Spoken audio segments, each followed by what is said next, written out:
He just disappeared. I'll be right back. You in here, Barbara? Oh, okay. Never mind.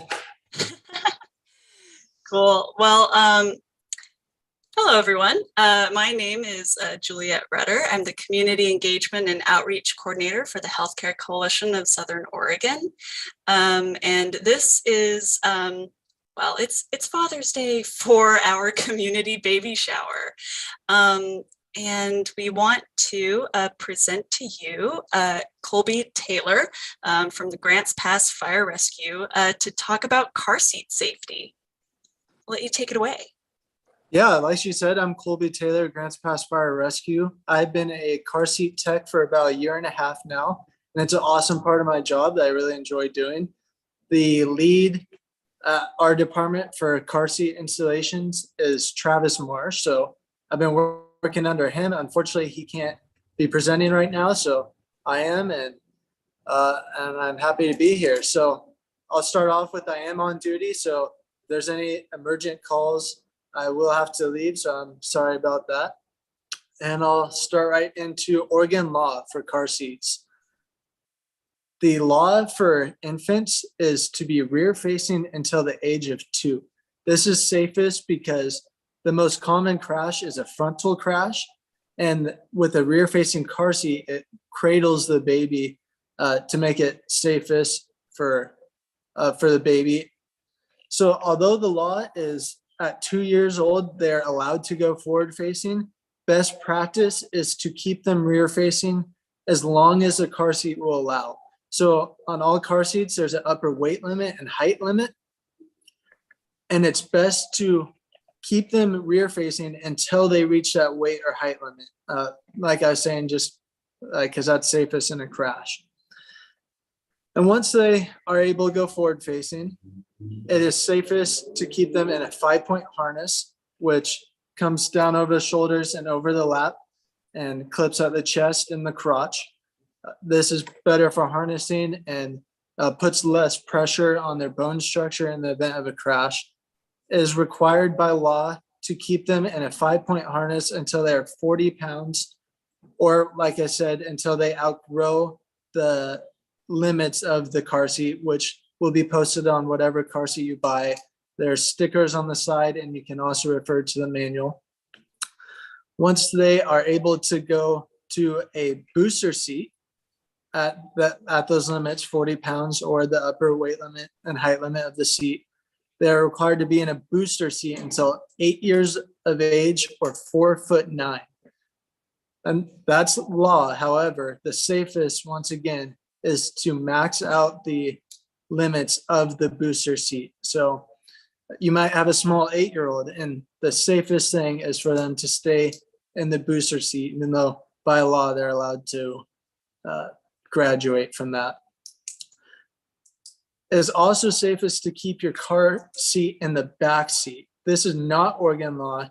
However, it is best practice and due to frontal airbags in the front seats. You want to keep your car seat in the back because of there's less airbags. So that's the Oregon law portion of car seats, and it's very important to follow those. And like I said, best practice is always to max out the limits of the seat at the rear facing and 5-point harness. So I'm going to hand my camera to my partner, and I'm going to go over the components of a car seat and some basic harnessing before we move on to actually installing and tips of installing in a vehicle. Move this. Okay, so this is a rear-facing car seat. There's a few components. If you get a little closer, you can see this is a level line. When installing rear-facing, all car seats will have a level line. And that's important for once you get it all harnessed in the seat to make sure that's level with the ground. So that'll be a part of every car seat. There's 2 ways of installing a car seat. You can use the seat belt that's built into the vehicle, which would go through this belt path here. There's 2 belt paths because this is a convertible. It can be forward facing or rear facing. So this is a belt path for rear facing. So you can use the seatbelt in a locking mode, or you can use what are called lower anchors. These attach to little metal bars that are in the wedge of the car seat between the back and the bottom. And I believe every vehicle from 2004 on was required to have them. Some older vehicles have them. It's just dependent on your vehicle, and to check if your vehicle has them, you can refer to your vehicle owner's manual or search for them in the crease of the seat. There's also a back tether if you get a convertible car seat like this one is, which is forward facing or rear facing. You use this top tether when it's in the rear facing mode, and it attaches to an anchor in the back of the seat. We'll talk about that a little later on. This is a 5-point harness. So like I was talking about earlier, it has the 2 shoulder straps, goes over the upper thighs, and then has the crotch strap. To loosen these, they'll, depending on your car seat, they'll have an alligator clip in this slot here or a button. And you decompress that and can pull the webbing out from the top. And then to tighten it, you pull back on this lower strap. That's kind of the basic components of a car seat. Every car seat's different. They have different padding, different buttons, clips. So it's important when you get a car seat to review your car seat manual to fully understand the slight differences in your car seat. Now we'll talk about some harnessing. And I have this awesome doll here to be my example. So when harnessing, you'll put the shoulder straps over the shoulder, leg straps over the upper thighs. Let me give myself some more slack by decompressing this, pulling the webbing out. And you'll attach the thigh straps over the upper thighs. Oh, missed that one.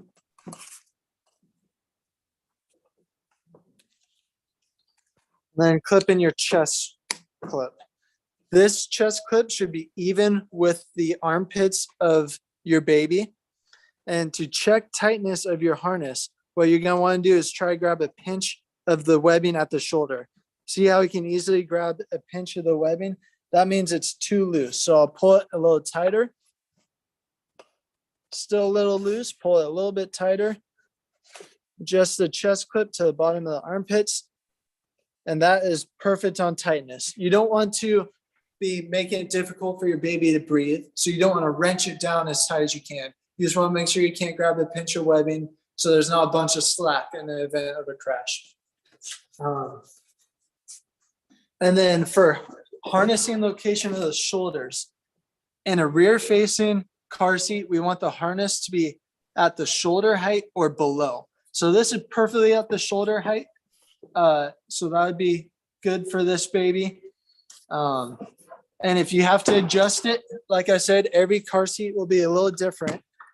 But for this one here, there's this clip with loops on the end of the webbing. So if you had to move it up or down on the back of the car seat, you would remove the webbing off this clip one at a time, feed it through the hole in the plastic and the hole in the fabric, and adjust it just to the height like that.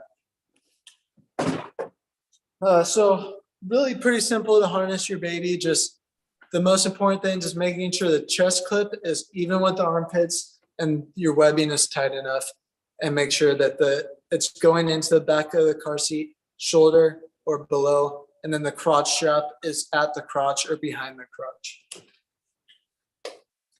So now that we talked about harnessing and some components of the car seat, we'll talk about some installation. So we're going to come over here.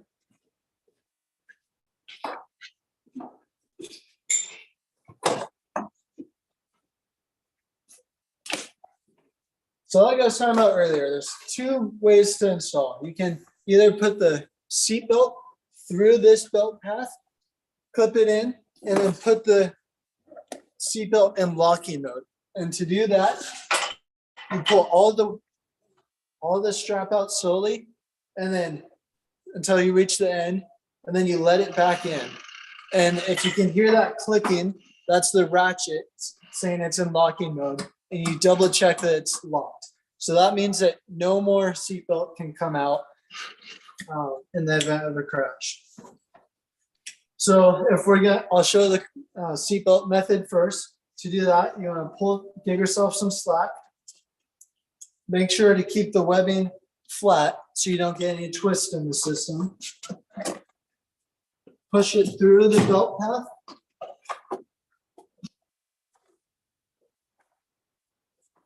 Flip it in. Now that I have it through with no twist through the belt path, I'm going to pull it all out slowly. Make sure it's in locking mode. Double check and hear that it's locked. Then to get it tight, what you're going to want to do is place one hand in the base of the car seat and pull right at the belt path to get as much slack out of it as you can. And then to check if your car seat is tight enough, what you're going to do is put your hand at the belt path where the seatbelt's going through the car seat. Give it a firm handshake like you would just a normal business handshake. If it doesn't move more than an inch side to side or front to back, then it's tight enough. So you don't, some are easier than others. Some you really have to work on getting all the slack out of the system. This one's was pretty easy. So a tip, if you're pretty light or just having trouble pulling all the slack out, is just really making sure you put your left hand in the base of the car seat and push it into the wedge of the seat. And then, so now that I got it tight enough, what I'm going to do is look at the level line. And that's what I was talking about. It'll be a little bit different on every car seat, but there'll always be a level. And you want to make sure that's level with the ground, or sometimes there'll be a bubble level, like what you'll see in a bullet level or a contractor level. And you'll have to make sure that the bubble is in the green. So like I said, different with every car seat, but that's basic installation with the belt. Now, the other option, like I was saying, was the lower anchors. If anybody has any questions, feel free to ask as I'm going. These are lower anchor connectors. They'll be different with every car seat, but that's the basics of what they are. And where you'll find the lower anchors is in the wedges seat on each side. So that's where they are on this pickup. And so you'll feed this through the same belt path you use for the seatbelt. Under and through, making sure not to get any twist.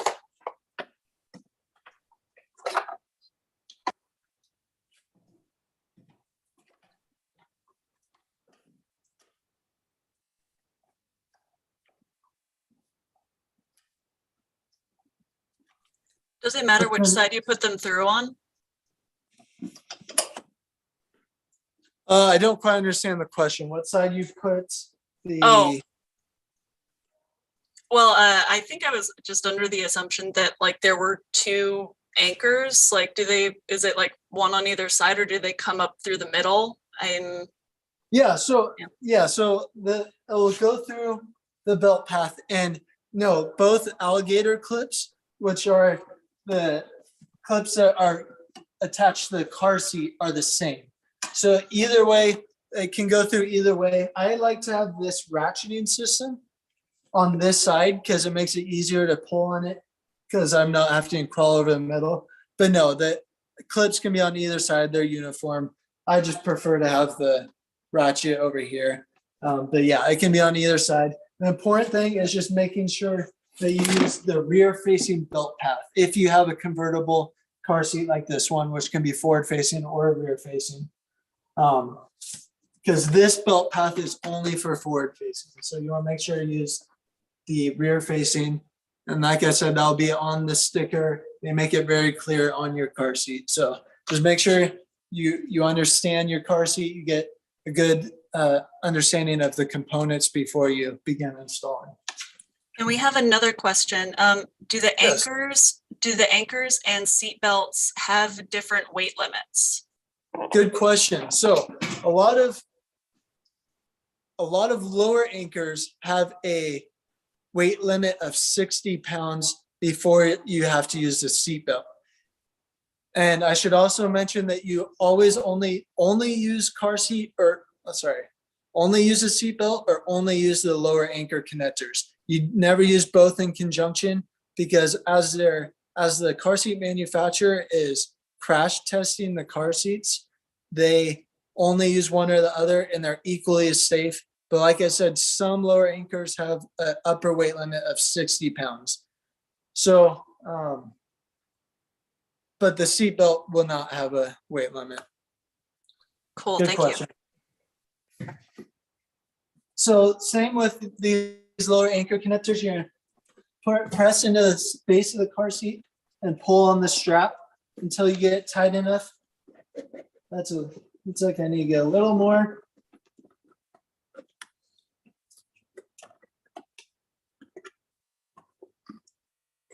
And that's tight enough. Handshake style at the belt path, not more than an inch of movement side to side, front to back. So that would be the lower anchor install. A couple of things to keep in mind is you can use the center or the sides. Some center seats, however, do not have lower anchors, and you'll have to use this belt path. The seat belt. When you have it in the sides, you want to make sure that there's clearance between the back of the car seat and the front passenger seat. And to know how much clearance you need, it's specific to each car seat. So some will ask for 2 inches, some will ask for just they're not rubbing. So refer to your car seat manual to know what it requires for clearance between the head of the car seat and the front passenger seat. But yeah, that's basic installation. Once again, not too difficult. Just making sure that it's tight enough. There's clearance between the head of the seat and the front seat. Yeah, that's basic rear facing installation. It's my understanding that everybody watching this is having a newborn. Is that correct? Yeah, geared toward them, but yeah. Okay.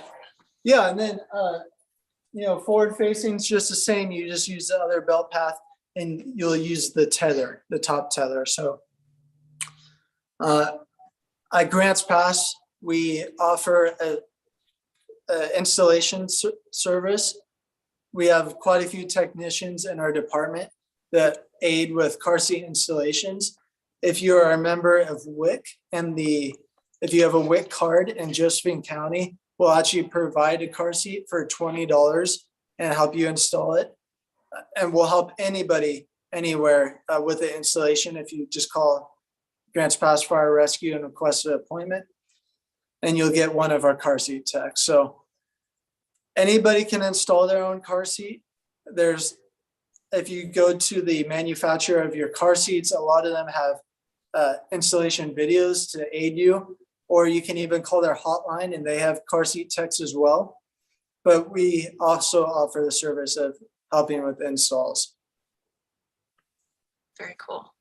Yeah. Is there any other questions? Not that I'm seeing. I want to mention that in Douglas County, we do also have resources for supplying car seats. If you go to WIC, that is also a good place to ask about that. Okay, perfect. How am I on time right now? I think we are right on time. Okay, perfect. So if there's no other questions, that's all I had. Awesome. What a great resource from Chelsea. Thank you, she says. Perfect. Cool. Well, thank you again, Colby. Super appreciate it. Once again, from Grants Pass Fire Rescue, and also want to mention before we go, the Josephine County Public Library, the Grants Pass branch, and the Roseburg Public Library are still giving away books to people who they go and they mention the community baby shower. You'll get a free book to read to your little ones. So that is also happening. Awesome. Thanks for having me. Thank you for being here. Super appreciate it. And thank you all for being here. And we'll see you again tomorrow.